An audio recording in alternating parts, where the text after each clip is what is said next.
নমস্কার বন্ধুরা, আমি সোমা। আরও একটা নতুন ভিডিওতে তোমাদের সবাইকে স্বাগত। চলো দেখে নেওয়া যাক আমার আজকের এই রেসিপিটা।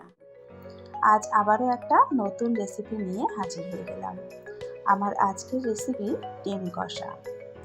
আমার নতুন বন্ধুদের কাছে অনুরোধ রইল চ্যানেলটা সাবস্ক্রাইব করে বেল আইকনটা প্রেস করে নেওয়ার জন্য। তাহলে চ্যানেলে যখনই আমি নতুন রেসিপি দেব তার নোটিফিকেশন পৌঁছে যাবে তোমাদের কাছে। তাহলে আর দেরি না করে চলো দেখে নেওয়া যাক আমার আজকের এই রেসিপিটা। কড়া গরম করে দিয়ে দিলাম 1/4 কাপ তেল। তেলটা হালকা গরম হতেই এর মধ্যে দিয়ে দিলাম হাফ চা চামচ নুন, হাফ চা চামচ হলুদ গুঁড়ো আর দিয়ে দেবো হাফ চা চামচ লঙ্কার গুঁড়ো। এবার ভালো করে মিশিয়ে নেব। হলুদ গুঁড়ো লঙ্কার গুঁড়ো দেওয়ার সময় তেলের টেম্পারেচারটা যেন লোতে থাকে। খুব বেশি তেল গরম হলে কিন্তু হলুদ আর লঙ্কা পুড়ে যাবে, সেক্ষেত্রে কিন্তু একটা পোড়া পোড়া স্মেল আসবে, তাতে কিন্তু তরকারিটা খেতে একদম ভালো লাগবে না।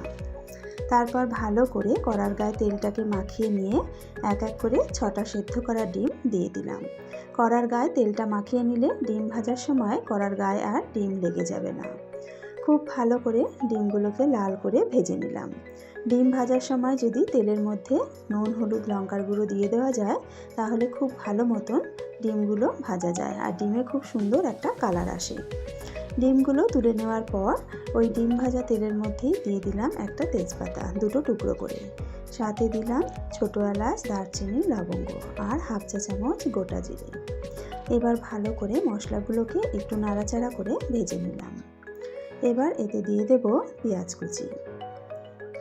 এই ডিম কষার রেসিপিতে পেঁয়াজের পরিমাণটা কিন্তু একটু বেশি দিতে হবে।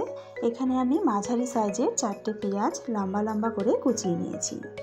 পেঁয়াজটাকে খুব ভালো করে ভেজে নেব। লাল হয়ে আসা পর্যন্ত পেঁয়াজটাকে ভালো করে ভেজে নিতে হবে।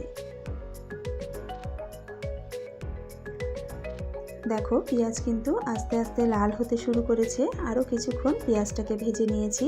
পেঁয়াজ আমাদের খুব সুন্দরভাবে লাল হয়ে এসেছে। এবার এতে দিয়ে দেব মাঝারি সাইজের একটা পেঁয়াজ বাটা আর দিয়ে দেব আদা রসুন আর কাঁচা লঙ্কা বাটা। ভাজা পেঁয়াজের সাথে সমস্ত মশলাগুলোকে খুব ভালো করে মিশিয়ে নেব। গ্যাসের আগুনটা মিডিয়ামে রেখে ভালো করে মশলাটাকে কষিয়ে নেব।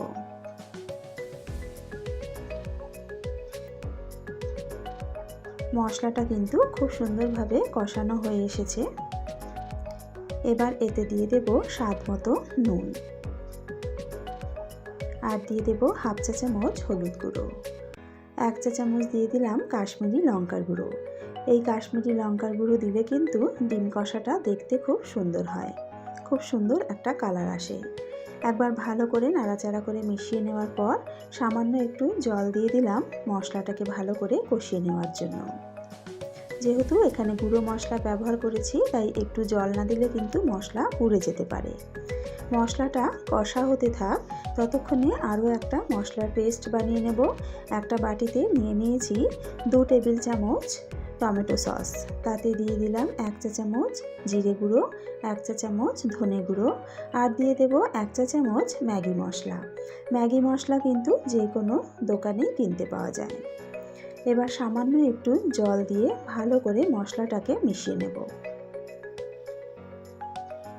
ম্যাগি মশলা দিলে ডিম কষার স্বাদটা কিন্তু খুব ভালো হবে। খুব ভালো করে মশলাটাকে মিশিয়ে নিয়েছি। এই মেশানো মশলাটা এবার দিয়ে দেব। বাটি ধুয়ে আরও কিছুটা জল দিয়ে দিলাম। এবার খুব ভালো করে মশলাটাকে কষিয়ে নেব। মশলা কষানোর সময় গ্যাসের আগুনটা অবশ্যই মিডিয়াম ফ্লেমে রাখতে হবে, তা না হলে কিন্তু মশলা পুড়ে যেতে পারে। খুব বেশি হাই ফ্লেমে মশলা কষালে মশলা কিন্তু পুড়ে যাওয়ার সম্ভাবনা থাকে। আর মশলা মিডিয়াম আঁচে খুব ভালো করে কষিয়ে নিলে ডিম কষার স্বাদ কিন্তু অসাধারণ হবে। মশলা যত বেশি ভালো কষানো হবে ডিম কষার স্বাদও তত বেশি ভালো হবে। দেখো মশলা কিন্তু আমাদের খুব ভালো মতন কষানো হয়ে গেছে। কড়ার গা থেকে মশলাগুলোকে ভালো করে মিশিয়ে নেব।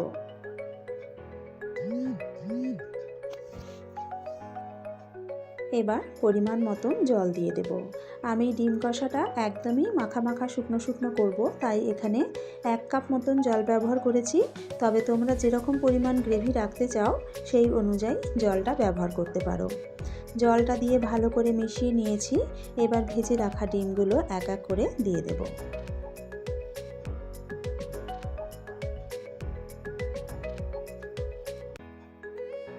ডিমগুলো দিয়ে দেওয়ার পর গ্রেভির সাথে একবার হালকা হাতে মিশিয়ে নেব। তারপর গ্যাসের আগুনটা মিডিয়ামে রেখে অনবরত নাড়াচাড়া করতে করতে ডিমটাকে সুন্দরভাবে কষিয়ে নেব।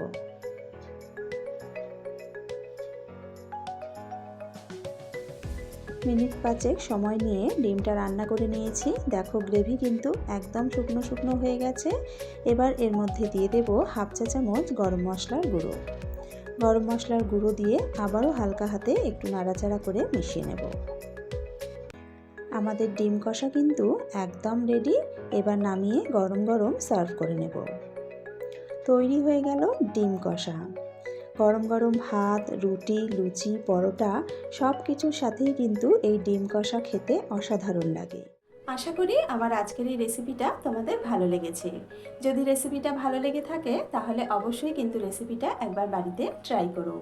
আর বাড়িতে ট্রাই করলে খেতে কেমন হয় কমেন্টস করে আমাকে জানাতে কিন্তু ভুলো না। আজকের ভিডিও এখানেই শেষ করছি। আবারও হাজির হয়ে যাব একটা নতুন রেসিপির সাথে। সকলে ভালো থেকো, সুস্থ থেকো।